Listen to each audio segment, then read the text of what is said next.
Hello, beautiful entrepreneur. It's Tash Corbin here, and welcome to another episode of the Heart-Centered Business Podcast. This is episode number 220, which means all the relevant links and show notes for today's episode can be found over at tashcorbin.com/220.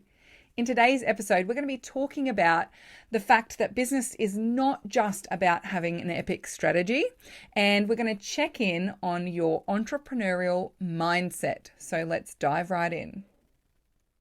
I'm Tash Corbin, and this is the Heart-Centered Business Podcast. So you probably know that I am a big lover of an epic business strategy, and I love talking about all the different parts of business strategy, marketing, sales, and all the different ways that we can reach new people and convert them into clients. I adore business strategy, and that is why that is the core focus of my business, and I love mentoring people about their business strategy and marketing in particular. However, I also know that when it comes to putting a strategy in place and implementing and seeing the results from that strategy, for a lot of people, the thing that lets them down is themselves. I know how powerful a great strategy can be for business growth, but I also know that when I have clients in my programs and working with me one-to-one, those who have consistent mindset support, as well as working with me on their strategy, are the ones who get the best results.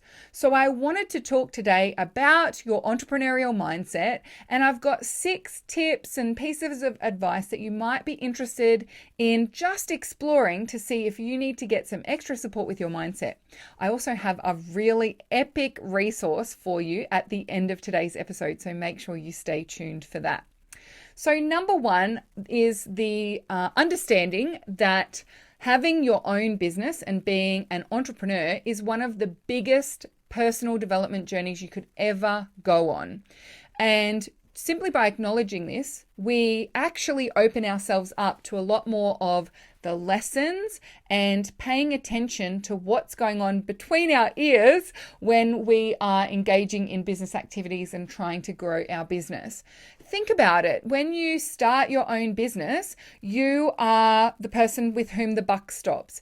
If you set yourself a goal or a task and you don't do it, in most cases, there's no one else to blame. It is just you and your thoughts that you are left with at the end of the day. And so it is something that really brings up a lot for us. And we need to pay attention to that, be mindful of that, and have some strategies and processes to work through it. Because I tell you, if you've got a gap in your personal development, if you've got some blocks around being seen or saying yes to money or asking for what you want or any of the core activities that go hand in hand with having a business, they will show up. So just by acknowledging that starting a business and growing a business is a very big personal development journey, I think it just ticks you off on the right track, right? Like you just know that you are open to it and you're keeping an eye out for those things as they pop up. Number 2, which is very related to it, is that for most people, they go from being in a job to being their own boss, being in their business.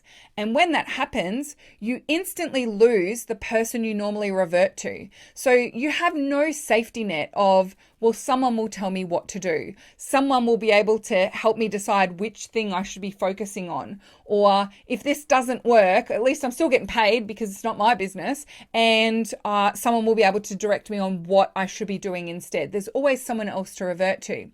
What this does when we start our businesses is often puts us in the space where we look for that role to be fulfilled by other people. So I don't know about you, but when I first started my business, I went to my partner and told him about all my strategies. Whenever I decided I was going to do something, I would talk it over with him. And I was almost like waiting for him to tick it off, like my boss go, yeah, okay, approved. Off you go. You can try that. He had no idea about online business. He was not at all in the space where he could advise me on that, but I just needed someone to give me that permission slip. And he was very good at doing it. He was very good at asking a few questions and then saying, just do what you think. So that was great that he played that role for me. But at some point, I needed to take responsibility and say, no, I don't want my partner giving me advice on my business or asking for permission from him, because That's not what I'm here to do, and that's not the role that he's here to play. So sometimes it can be your partner. Sometimes if you have a parent who has their own business, you can fall into getting their permission and asking for their advice on everything that you do and feeling like you need them to fill that role of boss for you. Sometimes you hire a coach and you don't do anything without their permission, and that you give them an undue sense of responsibility for your business, and then you start to divert responsibility into their hands if things don't go to plan, or if they do go to plan. And so you end up putting yourself into a dependent relationship with a business coach or a mentor. And sometimes you make your clients the boss. So because you don't have that normal role to revert to, you decide, well, actually the clients are the bosses. And so you become beholden to their beliefs and their decisions and their opinions about what you should be doing in your business. None of those situations are actually particularly healthy, and we want to make sure that we have that personal development journey and that entrepreneurial mindset to be able to recognize where we are handing over that sense of power and control, and we take that authority and that position of responsibility in our business. And we don't try and look for a boss or create a boss in a place where it's not necessarily the right place to create it. So number 2 is accepting and acknowledging you're the boss. And part B to that is then also making the decision to be a good boss to yourself. Because I know myself, when I was working in jobs and had bosses, the roles where I was the most effective and where I did the best work were not the ones where my boss was completely mean to me. They were the ones where my boss was really supportive and created the environment that I needed to thrive and gave me great resources and was very encouraging of me. And yet when I started my business, I was the worst boss in the world. I was mean, I was nitpicky, I was overly critical, I didn't allow myself breaks during the day, I made myself work long hours. Even when things went right, I just went, okay, good, next, and moved on to the next thing. I never stopped to celebrate my successes. When things went wrong, I blamed myself and went into a really bad spiral of negative thoughts and shaming myself and feeling guilty. And it took a lot of personal development and recognizing my own thoughts about myself and how I was treating myself for me to change that behavior. So part B of the you're the boss part of the entrepreneurial mindset is recognizing like what makes a good boss for you, what environment makes you thrive, and be the good boss that you need, because you are the boss of yourself in your business. Number 3 is noticing those unconscious patterns. So we can get away with a lot of unconscious patterns when we're working in a job because someone else sets our price. Someone else tells us what we're going to be paid. Someone else helps us work out our priorities. Someone else calls us out when we haven't hit a deadline. Whereas when we're working for ourselves, sometimes these unconscious patterns come to the surface because we need to be mindful of these things, and they show up big time when you have your own business. So this might be things like leaving things to the last minute. When you're working for someone else, you might have strategies and ways that you work to ensure that you don't leave things to the last minute, or that if you do leave things to the last minute, you do it in a productive way. But if you haven't been conscious of that, when you start a business, when you become an entrepreneur, when you start working for yourself, those unconscious patterns all of a sudden come racing to the front of the screen, and you can absolutely see them playing out when you stop and pay attention. So I had unconscious patterns of being mean to myself, and whenever things weren't going to plan, working twice as hard to fix them instead of working a little bit smarter. I had unconscious patterns of thinking that I needed to work really hard in order to deserve the money that I was earning in my business. I had unconscious patterns of never wanting anyone to see me try to do something. I only ever shared the result. And when I was growing my business, it was really challenging because I didn't want to put posts up on social media talking about the fact that I was starting a business and not having success stories yet. And yet that's what I needed to do in order to start building an audience and bringing people along on the journey with me. So it took a lot of mindset work for me to acknowledge that I was trying to go from trying to start a business quietly to being successful in business overnight. And that was only when I was allowed to share things on social media. And I needed to embrace sharing the journey and sharing the mistakes and sharing the trying to start a business, even if it didn't quite go to plan. So lots of unconscious patterns come to the surface when you are starting a business. And it's our job as part of our entrepreneurial mindset work to pay attention to those patterns and to notice them without judgment. Number 4, so many blocks. And this one is a big one for me. I didn't realize how many blocks I had to success. If you had asked me when I first started my business, what would be the negative consequences of you having a successful business? I'd be like, what are you talking about? There's no negative consequences. This is exactly what I want. There's no negative consequences to this. I have no blocks to receiving. I have no blocks to making money. I have no blocks to being seen. I'm a total exhibitionist extrovert. I'm totally fine with this. I was made for the entrepreneurial journey. But goodness me, did some hidden blocks come up when I first started my business. My fear of asking for what I want.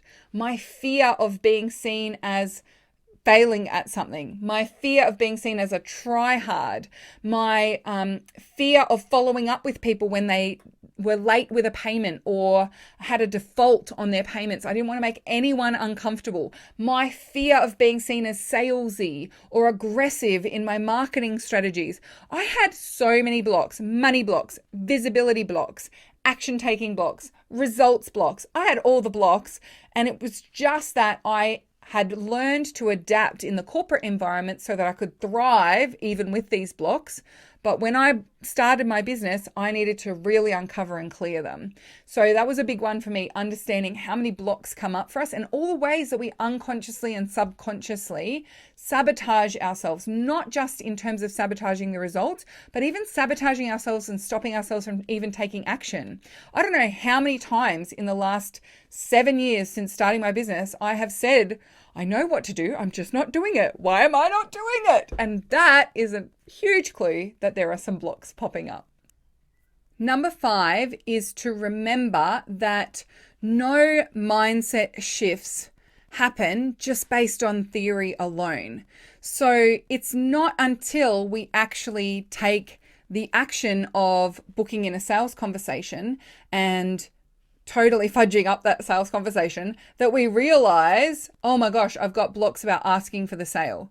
It's not until we are about to do a Facebook Live or we set up a launch plan that includes lots of Facebook Lives and we go to click record that we realize I'm really blocked about being seen on video and being unscripted, or there might be some visibility blocks popping up for you there. So it's not just about theoretically working out where you might be blocking yourself based on what's happened to you in the past, or, just sitting, meditating on it and working out what the blocks are and then healing them. We need to actually, and this is point number 6, pair our mindset work with our strategy work, because if you're not actually going out there and taking the action, you're never stepping outside of that comfort zone. And so therefore you never really see where those blocks might be showing up. It's not until you do a launch and it's a flop that you realize you've got blocks around asking for the money because it was too easy. It's not until you actually take that action and you pair the strategy and mindset work side by side that you have those mindset growth areas revealed, and therefore you know what to work on. So number 6 is that we want to make sure that these two pieces of work go side by side. And I know a lot of mindset specialists who would love to say, it's 80% mindset and 20% the, actual doing and action. I don't agree with that particularly. What I like to do in my business is that I try to aim for a 50-50 balance.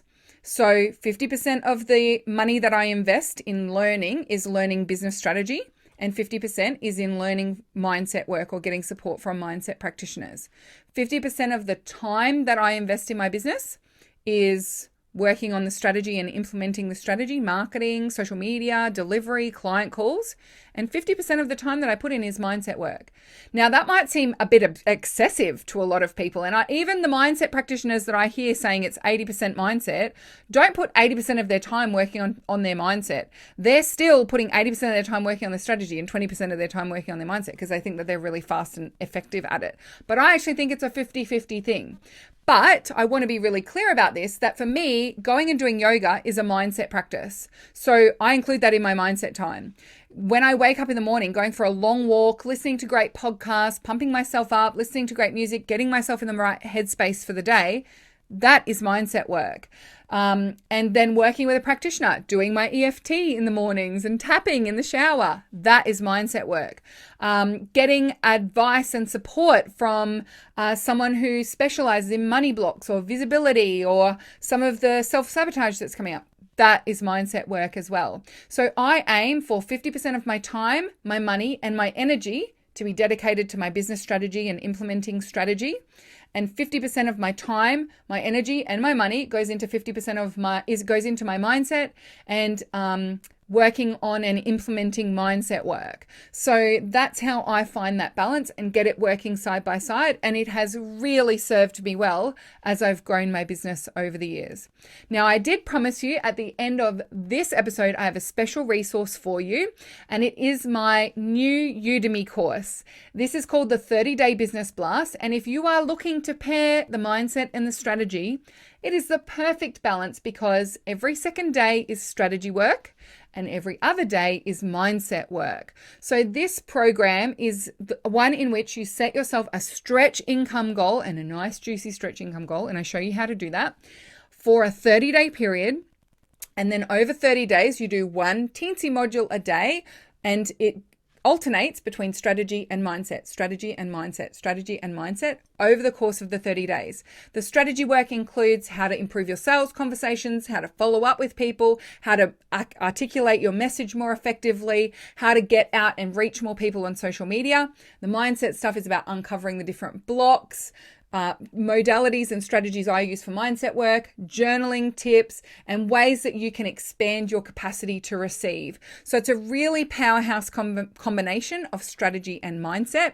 And you can find all the details of that Udemy course over with the show notes of today's episode at tashcorbin.com/220.